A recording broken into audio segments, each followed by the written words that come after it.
होली की आत्मा। बचपन से शहर में रहने वाला मनोज इस साल होली की छुट्टियों में अपने गांव दुर्गापुर वापस आता है, जहां उसे देख पूरा गांव खुशी से झूम उठता है।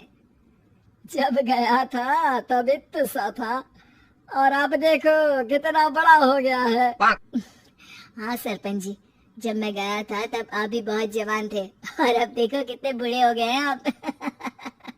चलो चलो बढ़िया है, बच्चा घर वापस आ गया। इसी खुशी में आज रात पार्टी होगी। क्या बात है, गांव में भी पार्टियां होने लगी। वैसे अगर पार्टी की बात है तो आज क्यों सीधा होली पार्टी करते हैं। होली पार्टी की बात सुन चहल पहल में अचानक सन्नाटा छा जाता है, जिसे देख मनोज को कुछ अजीब लगता है, लेकिन तभी सरपंच बात पलट देता है। अब बहुत देर हो गई, चलो सब अपने घर चलो, पार्टी के बारे में कल सोचेंगे। मनोज भी मम्मी पापा के साथ घर आ जाता है, पर होली पार्टी और उस पर पूरे गांव की खामोशी वाली बात अभी तक उसके जहन से निकलती नहीं। पापा, होली पार्टी की बात पर सब चुप क्यों हो गए थे?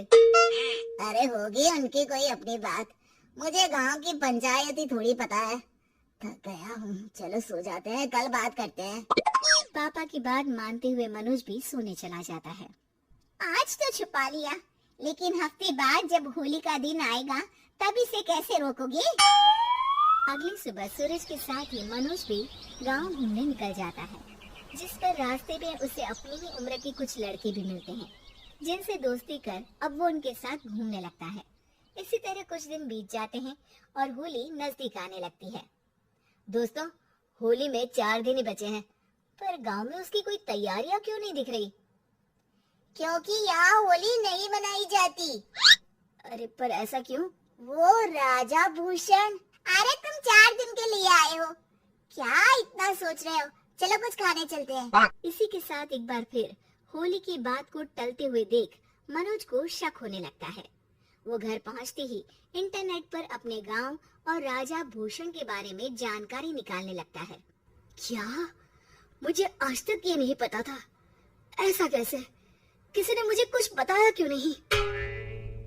सारी जानकारी लेने के बाद मनोज गांव वालों या अपने मम्मी पापा से कुछ पूछे बिना खुद ही उसकी सच्चाई के बारे में छानबीन करने लगता है, जिसके चलते वो राजा भूषण की हवेली में पहुंचता है। वाह, क्या हवेली है यार! पर क्या यहाँ सच में कोई भूत है? हेलो भूत जी, कोई है क्या? हम इस साल गांव में होली सेलिब्रेट कर रहे हैं, क्या आप उस पर थोड़ा इंटरव्यू देंगे? मनोज के ऐसा बोलते ही गांव में तूफान उठ जाता है और हवेली में रखी सारी चीजें हिलने लगती है। एक अदृश्य शक्ति मनोज को धक्का देकर हवेली से बाहर निकाल दरवाजा बंद कर लेती है। ये सब देख मनोज हैरान रह जाता है। क्या अभी मुझे हवा ने धक्का देकर बाहर निकाल दिया? मेरे होते हुए इस गांव में कभी होली नहीं मन सकती, इसलिए दोबारा ऐसी कोशिश भी मत करना, अंजाम बुरा होगा। आवाज सुन मनोज हैरानी से इधर उधर देखने लगता है, पर उसे कोई दिखाई नहीं देता। वो गांव वापस आ जाता है, जहां तूफान की वजह से सब कुछ तहस महस हो चुका होता है। आखिर ये तूफान आया कैसे? ना ऐसा कोई मौसम था और ना ही हमने होली का त्योहार मनाने की बात की थी।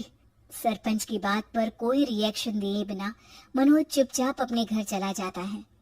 इस तरह देखते ही देखते होली का दिन भी आ जाता है और मनोज रंग लेकर गांव में निकल जाता है, लेकिन गांव पूरी तरह खाली होता है। अरे त्योहार का दिन है, धूमधाम की जगह मातम क्यों मनाया हुआ है? मनोज की आवाज सुन सब अपने घर की खिड़कियां खोल के घर के अंदर से ही उसे वापस जाने के लिए कहने लगते हैं, पर वो किसी की नहीं सुनता। तुझे पहले भी समझाया था, अगर होली खेलने की कोशिश भी की तो अच्छा नहीं होगा।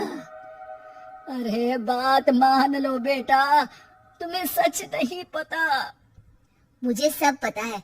सालों पहले इस राजा ने एक अंधविश्वास फैलाया और आप लोग आज तक उसे मानते आ रहे हो।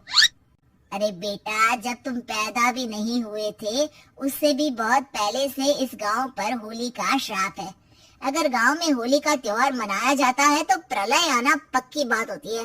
राजा भूषण इस सब में नहीं मानते थे और त्योहार मनाने लगे, जिसके चलते होली वाले ही दिन पहले उनके बेटे की और फिर उनकी मृत्यु हो गई। तभी से गांव की रक्षा के लिए उनकी आत्मा उस हवेली में रह रही है। सबकी बातें सुन मनोज उलझन में पड़ जाता है। सोचना भी मत मनोज, अगर तुमने इस परंपरा को तोड़ने की कोशिश भी की तो उसका परिणाम इस गांव और गांव के लोगों के लिए अच्छा नहीं होगा।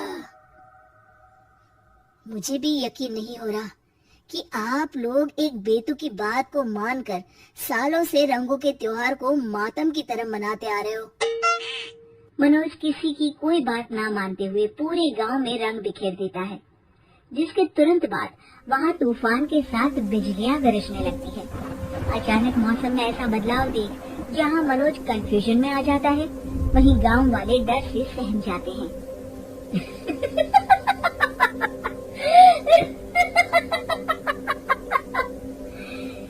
इस लड़के ने हमारे जैसे सिर्फ अपने स्वार्थ के लिए नहीं बल्कि पूरे गांव की खुशियों के लिए यहाँ होली मनाई है, जिस वजह से अब इस गांव पर होली का श्राप टूटता है।